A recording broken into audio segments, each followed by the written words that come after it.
Hello ನಮಸ್ಕಾರ. Welcome to two brothers finance and good morning. ಇವತ್ತು ನಮ್ಮ ಇಂಡಿಯನ್ ಸ್ಟಾಕ್ ಮಾರ್ಕೆಟ್ಸ್ಗೆ ಬಹಳ ಮುಖ್ಯವಾದ ದಿನ. ಇವತ್ತು ಭಾನುವಾರ ಆಗಿದ್ರೂ ಸಹ ಇವತ್ತು ನಮ್ಮ ಮಾರ್ಕೆಟ್ಸ್ ಓಪನ್ ಅಲ್ಲೇ ಇರುತ್ತೆ ಬಜೆಟ್ ಇರೋ ಕಾರಣದಿಂದ.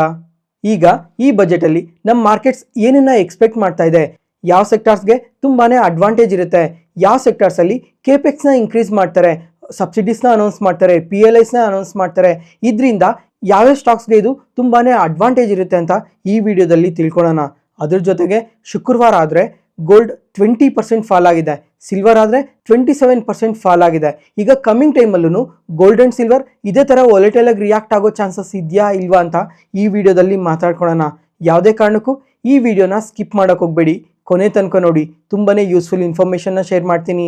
ಈಗ ಬಜೆಟ್ ಅಂತಿದಂಗೆ ಪ್ರತಿಯೊಬ್ಬರಿಗೂ ನೆನಪು ಬರೋದು ಇನ್ಕಮ್ ಟ್ಯಾಕ್ಸ್ ರಿಲೇಟೆಡ್ ಆಗಿ ಏನಾದರೂ ಸ್ವಲ್ಪ ಚೇಂಜಸ್ನ ತರ್ತಾರ ಅಂತ. ಈಗ ಲಾಸ್ಟ್ ಇಯರ್ ಆದರೆ ಇನ್ಕಮ್ ಟ್ಯಾಕ್ಸ್ ರಿಲೇಟೆಡ್ ಆಗಿ ತುಂಬಾನೇ ಚೇಂಜಸ್ನ ತಂದರು. ಅಪ್ ಟು 12 lakhs ಯಾವುದೇ ಥರ ಟ್ಯಾಕ್ಸಸ್ ಇಲ್ಲ ಅಂತ ಅಂದರು. ಅದರಿಂದ ಈ FMCG ಸ್ಟಾಕ್ಸ್ ಆದರೆ ತುಂಬಾನೇ ಪಾಸಿಟಿವ್ ಆಗಿ ರಿಯಾಕ್ಟ್ ಆದವು. ಈ ಸಲ ಕೂಡ ಈ ಇನ್ಕಮ್ ಟ್ಯಾಕ್ಸ್ ರಿಲೇಟೆಡ್ ಆಗಿ ಏನಾದರೂ ಸ್ವಲ್ಪ ಚೇಂಜಸ್ನ ತಂದೇ ತರ್ತಾರೆ. ಅದಾದಮೇಲೆ ನೆಕ್ಸ್ಟು 4-5 ಮಂತ್ಸಲ್ಲಾದರೆ 4 ಸ್ಟೇಟ್ಸಲ್ಲಿ ಅಸೆಂಬ್ಲಿ ಎಲೆಕ್ಷನ್ಸ್ ಇದೆ. ಅದರಿಂದ ಈ ಸ್ಟೇಟ್ಸ್ ರಿಲೇಟೆಡ್ ಕೂಡ ಏನಾದರೂ ಸ್ವಲ್ಪ ಅಡ್ವಾಂಟೇಜ್ ಇರೋ ಚಾನ್ಸಸ್ ತುಂಬಾನೇ ಜಾಸ್ತಿ ಇರುತ್ತೆ. ಯಾವ್ಯಾವ ಸ್ಟೇಟ್ಸಲ್ಲಿ ಅಂದರೆ ಅಸ್ಸಾಂ, ತಮಿಳುನಾಡು, ಕೇರಳ, ವೆಸ್ಟ್ ಬೆಂಗಾಲ್, ಈ ಥರ 4 ಸ್ಟೇಟ್ಸಲ್ಲಿ ಅಸೆಂಬ್ಲಿ ಎಲೆಕ್ಷನ್ಸ್ ಇರುತ್ತೆ. ಅದ್ರ ಜೊತೆಗೆ ಯೂನಿಯನ್ ಟೆರಿಟರಿ ಆದ ಪಾಂಡಿಚೇರಿಯಲ್ಲೂ ಕೂಡ ಅಸೆಂಬ್ಲಿ ಎಲೆಕ್ಷನ್ಸ್ ಇರುತ್ತೆ. ಅದರಿಂದ ಈ ಎಲ್ಲ ಸ್ಟೇಟ್ಸ್ಗೆ ಅನುಗುಣವಾಗಿ ಕೂಡ ಈ ಬಜೆಟ್ ಇರೋ ಚಾನ್ಸಸ್ ತುಂಬಾನೇ ಜಾಸ್ತಿ ಇರುತ್ತೆ.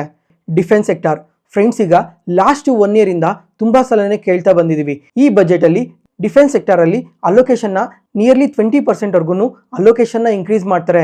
ಯಾಕಂದರೆ ಈಗ ಪ್ರಪಂಚದಾದ್ಯಂತ ಲಾಸ್ಟ್ 1 year ನೋಡಿದ್ರೇ ತುಂಬ ಕಂಟ್ರೀಸ್ ಜೊತೆ ಯುದ್ಧಗಳು ನಡೀತಾನೆ ಇದ್ದಾವೆ. ಅದರಿಂದ ಇಂಡಿಯಾ ಕೂಡ ಡಿಫೆನ್ಸ್ ರಿಲೇಟೆಡ್ ಆಗಿ ತುಂಬಾನೇ ಸ್ಟ್ರೆಂಥನ್ ಮಾಡ್ಕೊಳೋದಕ್ಕೋಸ್ಕರ 20% ಕೇಪೆಕ್ಸ್ನ ಅನೌನ್ಸ್ ಮಾಡೋ ಚಾನ್ಸಸ್ ತುಂಬಾನೇ ಜಾಸ್ತಿ ಇದೆ. ಅದರಿಂದ ಈ ಸ್ಟಾಕ್ಸ್ಗೆ ಇದು ತುಂಬಾನೇ ಅಡ್ವಾಂಟೇಜ್ ಆಗುತ್ತೆ.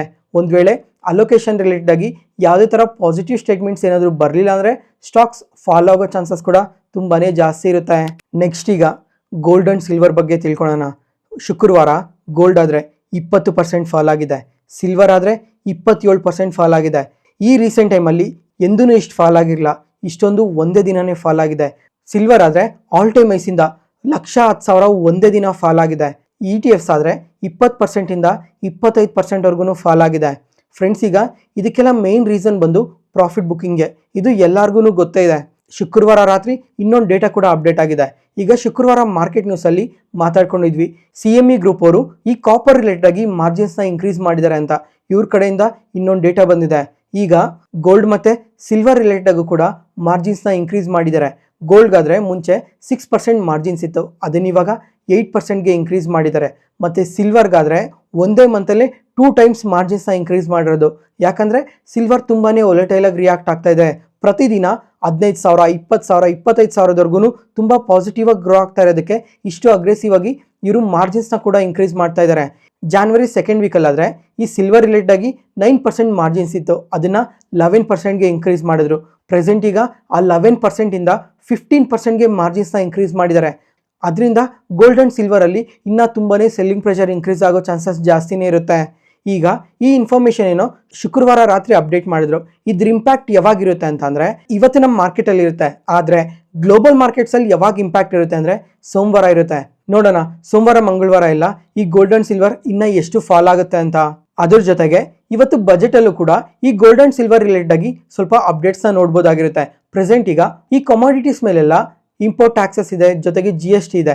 ಇದ್ರ ರಿಲೇಟೆಡ್ ಆಗಿ ಸ್ವಲ್ಪ ಇನ್ಕ್ರೀಸ್ ಮಾಡೋ ಚಾನ್ಸಸ್ ಇದೆ ಅಂತ ಕೂಡ ಅಪ್ಡೇಟ್ಸ್ ಬರ್ತಾ ಇದೆ.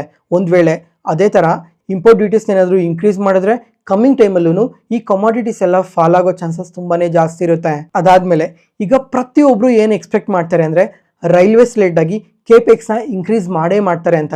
ಒಂದು ವೇಳೆ ಅದೇ ಥರ ಇನ್ಕ್ರೀಸ್ ಮಾಡಿದ್ರೆ ಈ ಎಲ್ಲ ಕಂಪನೀಸ್ಗೆ ಅದು ತುಂಬಾನೇ ಅಡ್ವಾಂಟೇಜ್ ಆಗುತ್ತೆ.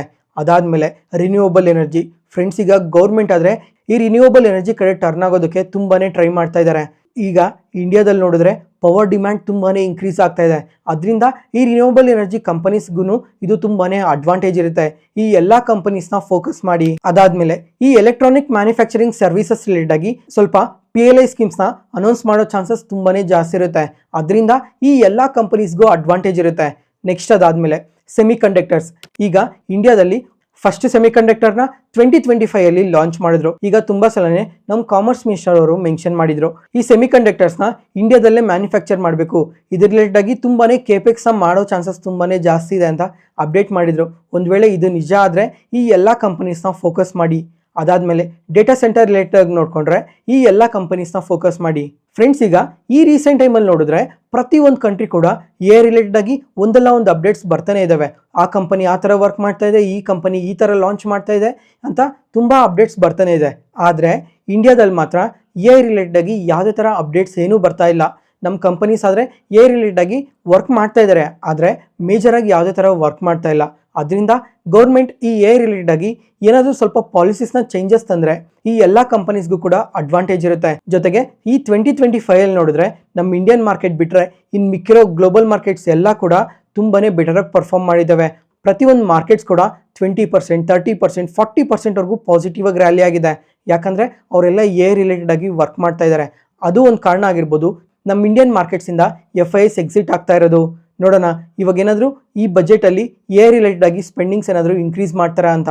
ಮತ್ತು ಈ ಬಜೆಟಲ್ಲಿ ಕಾಮನ್ ಆಗಿರೋದು agriculture, infra, housing, health care, waste management, recycling ಇಷ್ಟು ಸೆಕ್ಟರ್ ರಿಲೇಟೆಡ್ ಆಗಿ ಒಂದಲ್ಲ ಒಂದು ಪಾಸಿಟಿವ್ ಅಪ್ಡೇಟ್ಸ್ನ ಎಕ್ಸ್ಪೆಕ್ಟ್ ಮಾಡ್ಬೋದು. ಫೈನಲ್ ಆಗಿ ಫ್ರೆಂಡ್ಸ್, ಈಗ ಲಾಸ್ಟ್ ಇಯರ್ ಆದರೆ STT ಚಾರ್ಜಸ್, LTCG, STCG ಇವನ್ನೆಲ್ಲ ಇನ್ಕ್ರೀಸ್ ಮಾಡಿದ್ರು. ಅದರಿಂದನೂ ಸಹ FIIs ನಮ್ಮ ಮಾರ್ಕೆಟಿಂದ ಕಂಟಿನ್ಯೂಸ್ ಆಗಿ ಸೆಲ್ ಮಾಡ್ತಾನೆ ಇದ್ದಾರೆ.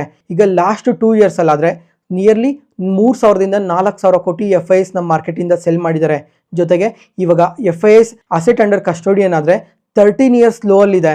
ಇವಾಗ FIIs ಕಮಿಂಗ್ ಟೈಮಲ್ಲಿ ನಮ್ಮ ಮಾರ್ಕೆಟ್ ಒಳಗಡೆ ಇನ್ವೆಸ್ಟ್ ಮಾಡಬೇಕು, ರುಪಿ ಸ್ಟೆಬಿಲೈಸ್ ಆಗಬೇಕು ಅಂತಂದರೆ ಈ ಬಜೆಟಲ್ಲಿ ಇದ್ರ ರಿಲೇಟೆಡ್ ಆಗಿ ಸ್ವಲ್ಪ ಟ್ಯಾಕ್ಸಸ್ನ ಕಮ್ಮಿ ಮಾಡಿದ್ರೆ ಅದು ನಮ್ಮ ಇಂಡಿಯನ್ ಸ್ಟಾಕ್ ಮಾರ್ಕೆಟ್ಗೆ ತುಂಬಾ ಪಾಸಿಟಿವ್ ಆಗುತ್ತೆ. ನೋಡೋಣ ಟ್ಯಾಕ್ಸಸ್ನ ಕಮ್ಮಿ ಮಾಡ್ತಾರಾ ಇಲ್ವಾ ಅಂತ. ಮತ್ತು ಪ್ರತಿಯೊಬ್ಬರು ನೆನ್ಪಿಟ್ಕೊಳ್ಳಿ, ಮಾರ್ಕೆಟ್ ಟೈಮಲ್ಲಿ 11 ಗಂಟೆ ಆದಮೇಲೆ ಮಾರ್ಕೆಟ್ಸ್ ತುಂಬಾ ಒಲೆಟೈಲಾಗಿ ರಿಯಾಕ್ಟ್ ಆಗುತ್ತೆ. ಆದಷ್ಟು ಆ ಟೈಮಲ್ಲಿ ಯಾವುದೇ ಕಾರಣಕ್ಕೂ ಟ್ರೇಡ್ ತಗೊಳಕ್ಕೆ ಹೋಗ್ಬೇಡಿ.